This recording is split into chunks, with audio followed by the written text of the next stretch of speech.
Alright, and so we come to the second after action report on the same gun.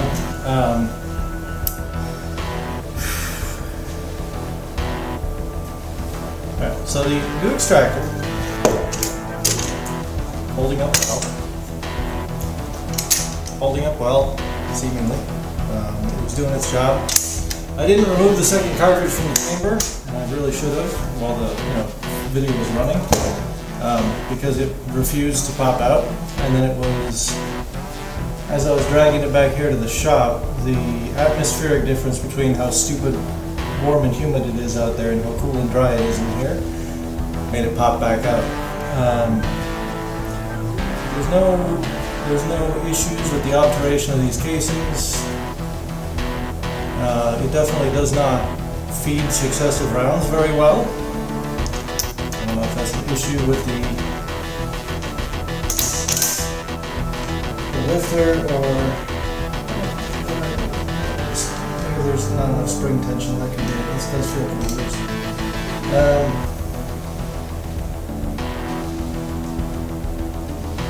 I don't know. This gun's got a lot of issues. Most notably now, it blew off the other front piece of the forehand.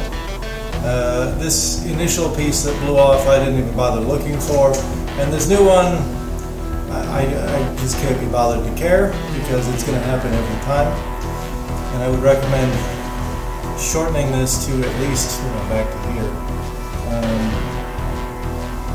if not further. Let the fireball do its thing. This piece here is... And that's actually twisted now, which is neat. Oh, yeah, that actually, that must have slammed all the way forward or something. Because it wore it. Did a good job of illustrating that, but yeah. It apparently rotated all the way forward and then most of the way back through the recoil, which is neat.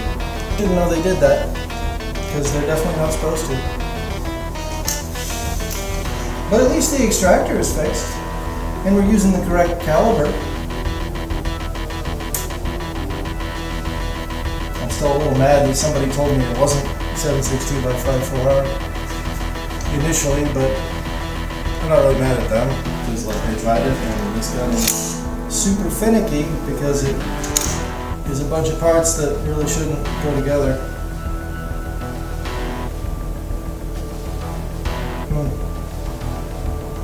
New England Westinghouse, excuse me. There's the gall of this individual to like take where the stamping is and use that for the rear sight, the dovetail for the rear sight. Just mad lad. Absolute mad lad. I'd still recommend, I would recommend not. Anything you want to do with this, just don't. But, if somebody wants to, why stop it? It at least functions the way it's supposed to now. So, good luck whoever inherits this piece of shit. Now that I'm done selling the gun.